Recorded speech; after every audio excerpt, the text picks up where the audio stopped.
Ačiū gerbiamam Pranui Majauskui ir pranešimą 1937 metų Europos krepšinio auksas iškilios Lietuvos krepšinio istorijos ištakos kviečiu skaityti Lietuvos krepšinio federacijos garbės prezidentą, buvusį ilgametį Lietuvos krepšinio rinktinės trenerį Vladą Garastą. Labą dieną, gerbiami svečiai. Šiandien ypatingi metai, kad sueina 80 metų, kaip Lietuva tapo Europos čempionais. Norint pažvelgti, skaitau, reikia turbūt supažinti jūs trumpai su situacija Europoje. 1933 metais įkurta FIBA, krepšinio mėgėjų asociacija. Po 2 metų Lietuva parašo prašymą į būstinę Romą, kad ją priimtų į šitą FIBA. 35 metais sausio mėnuo prasideda tragiškiausių įvykių Lietuvos krepšinio istorija. Žaidžiame su latviais ir pralošiam 127-10. Tais pačiais 35 metais įvyksta pirmasis Europos čempionatas, kurį vyksta Ženevoje, parodų salėje, dalyvauja 10 valstybių. Ir ką? Latviai tampa Europos čempionais pirmaisiais. Ir tada už juos jau žaidė 2 latviai amerikiečiai.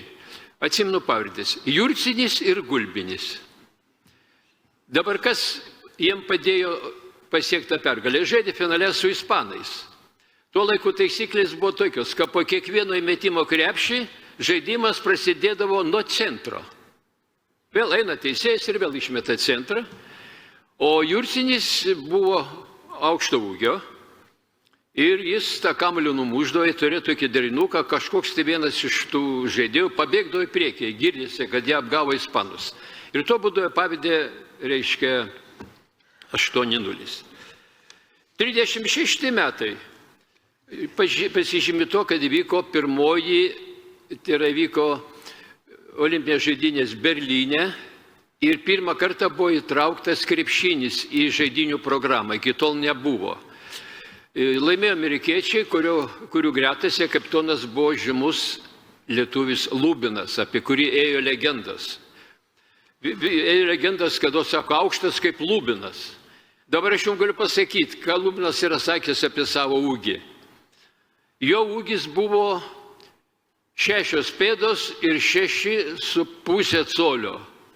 Taip amerikiečiai vadino. Išvertus, tai būtų 1,99,4 cm. Dabar tokių Lubinų pilna Lietuva yra. Tačiau Lubinas vidurvasaris su žmona Agne atvyko į Lietuvą, viešėjo iki pat metų pabaigos ir aišku, jis čia daug ką padėjo dėl krepšinio. 37 metais sausio mėnesį Latvija atsiunčia į Lietuvą ir kviečia, kad Lietuva sudalyvautų antrame Europos čempionate. Nes buvo tada tokios taisyklės. Kas tampa čempionu, tas įgyja už 2 metų praveš šitą čempionatą. Latviai tą įgyja teisėtai. Lietuva sutiko. Tačiau dėl komandos atkūrimo, ar, kaip sakant, ruošimo, nebuvo labai kažkokio noro. Faktinai nieks labai nekreipė dėmesį tą krepšinio žaidimą. Ir ta sporto visuomenė, ir sporto vadovai, ir tie sporto žurnalistai, taip čia buvo tokia mintis, kad reikia sudalyvauti, bet svarbiausia, kad nebūtumėm paskutiniai. Treneriu buvo paskirtas lauko teniso treneris Žukas, kuris pats mokėjo šiek tiek žaisti krepšinį. Ir dabar gal nieko taip nebūtų vykę, bet Latviai savo spaudoje parašė didžiulį straipsnį. Jame suskirstė komandas. Stipriausios, tai buvo Latvija, Estija, Lenkija ir Italija. Antroji vietoje buvo ten Prancūzija, Rumunija, Bulgarija. Ir trečioji grupė buvo užrašyta patys silpniausi. Ir žinot, paskutinėje vietoje Lietuva. tą straipsnį perskaitė buvęs krepšininkas Baltrūnas, kuris buvo gimęs Rygoj, buvo baigęs gimnaziją ir mokėjo latvių kalbą. Jis išvertė ir pateikė šitą straipsnį. Kūno kultūros rūmose dirbo pavardė to piliečio Narbutas, kuris buvo sporto istorijos apžvalgininkas. Sako, matot, kas dedasi. Sako, reikia nunešti tą straipsnį, parodyti rūmų direktoriui Vytautui Augustauskas buvo. Vyriausybės nuomonė tokia buvo, kad nėra ko čia kviesti iš Amerikos mūsų tų lietuvių, reikia versti savom jėgomis, nors estai turėjo 2, taip pat amerikiečius ir Latvijų turėjo 2. Ir jeigu dar grįžtum prie to pralaimėjimo 127-10, tai 43 taškus padarė šitas Jurcinis, Amerikos Latvijos. Tai taip, nunešė Augustauskui, jis perskaitė ir kaip trenks kumščių į stalą, ten aiškina, kad sako, net rašalinė pašoko. Aišku, tada nebuvo, buvo rašalas ir taip toliau. Ir pakelis galvą. Tai kiek reikia žaidėjų? 2 užteks? Taip, sako, mums reikia centro, mums reikia žaidžiančio žaidėjo. Ir likus mėnesiui atvyko Talzūnas Pranas ir Feliksas Kriaučiūnas. O prieš tai dar noriu pasakyti, kad kai treniravo Žukas, savaitinis krūvis buvo treniruočių 4 valandos. Suprantat šitą krūvį dabar.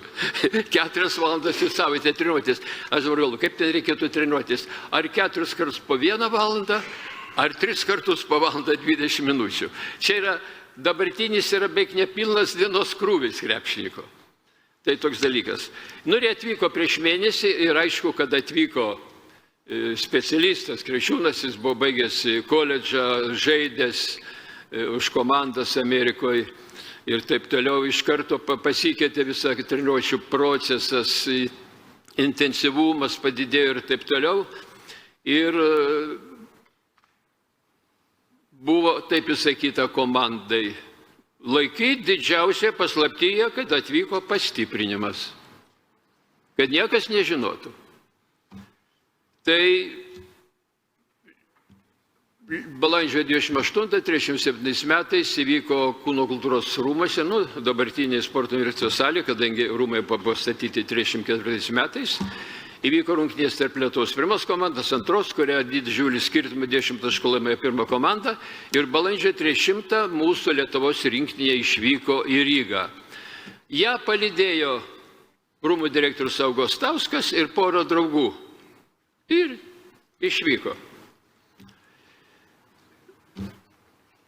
Buvo 2 pogrupiai, po 4 komandas. Ir varžybos vyko. Latvijoje buvo pastatę iš fabriko patalpose salę tam čempionatui. Atidarėmės įvyko tais metais balandžio 17 dieną. Salė buvo tokia ilga ir siaura. Talpino 3100 žiūrovų, žiūrovai sėdėjo galuose, šonuose nebuvo. Tai yra pats baisiausias dalykas stebėti krepšinio rungtynės, skaitau. Jau malonu visą stebėti šoną, jeigu galės sėdi ten kažkur, tai jau nebe tas. Ir ką, Lietuva turėjo pogrupį Estija, Egiptas ir Italija. Pirmą dieną laimėm prieš Italiją 22-20. Antrą dieną aplašėm Estiją, kuri buvo ir labai stipri, 20-15. Trečią dieną aplašėm 21-7 Egiptą. Toliau, kadangi 4 komandos nugalėtės, lošėsi kito pogrupio antras vietas laimėtojų, ten buvo, reiškia, Lenkija. Lenkiją aplašėm 32-25 ir taip mes esam finale. Finalas vyko taip. Esant rezultatui 24-16, iš komandos išbaudojamas Feliksas Kriaučiūnas, kuris buvo strategas, įžaidėjas, kaip dabar vadina, ir dabar Lietuva labai trūksta įžaidėjo, visi verkia, kad jo nėra, o jis toks buvo. Ir nuo to laiko taškų Lietuva nebegali pelnyti. Ir jie artin, ir dabar lieka 10 sekundžių, rezultatas 24-23. teisėjas šveicaras, bet tai buvo italas. Jis gyveno Šveicarijoje. Ir jis skiria Talzūnui vieną technišką, antrą, trečią ir italai gauna mes 3 baudas. Pirmą prameta, antrą baudą mesdamas italas iš viso susinervina ir neįmeta. Nu ir lieka dar vienas metimas, reiškia galimas tiek atvejais lygų ir prateisimas. Bet italas ant tiek dreba, kad prameta. Ir viskas. Ir Lietuva laimi ir tampa Europos čempionu. Nu, džiaugsmas didžiausias, rungtynės buvo transliuotas per radiją, valio reikia, pasaulio, tai mes Europos čempionai, Lietuva laimėjo. Tuo laiku, tą naktį, tą dieną Kaune pasikeitė eismo taisyklės ir visą kitą, studentai okupavo visas linksmas vietas, per visą naktį dainos, linksmybės ir visuomenė dalyvavo. O man teko, būnant Amerikoje, Niujorke, kalbėtis su čempionato dalyviu. Reiškia, Daukša Česlavas. Jis man pasakojo, kaip jie grįžo. Tai sako, buvo ilgiausia ir nuostabiausia kelionė. Reiškia, traukiniu sustodavo kiekvienoje stotelėje. Ir žmonės, reiškia, puldavo, gėlės mėtė, bučiavo, glebeščiavo. O atvykus į Kauną, į geležinkelį stotį, tai visa Vytauto gatvė link Pardos į viršų buvo žmonių jūra. Ir jos, kai vežė, reiškia, mašina atvira, pravažiuoti buvo neįmanoma, o į Kūno kultūros rūmus jos įnešė ant rankų visus. Tai va, paskui buvo priėmimas pas Antaną Smetoną prezidentą, pas ministrų pirmininką Tubelis buvo tada, ir Karininkų Ramovėj iškilmingas dar vėl sutiktuvės, vyriausybė apdovanojimai. Nu ir Lietuva tapo krepšinio valstybė. Visi puolė žaisti krepšinį, aikštelės, pradėjo visi mušti nuo statinių lankus, nuo silkių bačkų kabinti prie sienos, kalti, mesti kažką tai viršų ir taip toliau. Reiškia, kaip sakant, buvo toks įvykis. Tai buvo tikrai nepaprastas įvykis, kuris išgarsino Lietuvą visoje Europoje ir, kaip sakant, to dėka Lietuva tapo krepšinio valstybė. Nu, ko ypatingai pasižymėjo? Talzūnas su Krepšiūnu įėjo į simbolinę rinktinę, o Talzūnas ko pasižymėjo? Kabliu, kurio Europoje niekas nežinojo, metimas per galvą. Jo niekas negalėjo padengti. Jis pacentruodavo, tada nebuvo 3 sekundžių, galima buvo stovėti kiek nori baudos aikštelė. Jį kartais net 2 dengdavo, jis buvo rezultatyviausias žaidėjas. Tai va tokie dalykai. O Feliksas Krepšiūnas paliko Kaune, 38 metais ruošė moterų komandą, kuri Romai tapo vicečempionais, 39 metais tapo. Dar kas įvyko svarbiausia, kad mes įgijom teisę ruošti Europos čempionatą 39 metais. Ir ko pasiekoje vėl buvo pastatyta halė, kuri buvo Europai pagal savo įrengimus antra po Paryžiaus teniso kortų. Tai buvo didelis indėlis į Lietuvos krepšinio sportą, taip kaip ir dabar, kada 11 metais krepšinis buvo Europai, reiškia, Lietuvoje padarytas, kadangi mes prašėm, kad atstatytų istorinį teisingumą, nes mes turėjom vėl 41 metais, reiškia, Europos čempionatą nevyko ir mums Graikas Vasilokopolas, jam tikrai didelis ačiū, savo iniciatyvą padarė ir to pasiekoje, pažiūrėkit, kiek reino Lietuvoje. Ir kas svarbiausia dabar, dar po to kalbėjo, kas ten bus ten tuščios stovės, dabar net krepšinis nebegali tas arenas eiti. Visokie dalykai vyksta, koncertai, mitingai ir taip toliau ir taip toliau. Taip, kad reikia, kad turime, sako, ne šiandien, mes šiandien matė tokį dalyką pravesti. Tai va tokie dalykai. Ką padarė 37 metai? Nu, Kągi, ačiū uždėmesį ir sėkmės toliau mūsų sportiniam gyvenime.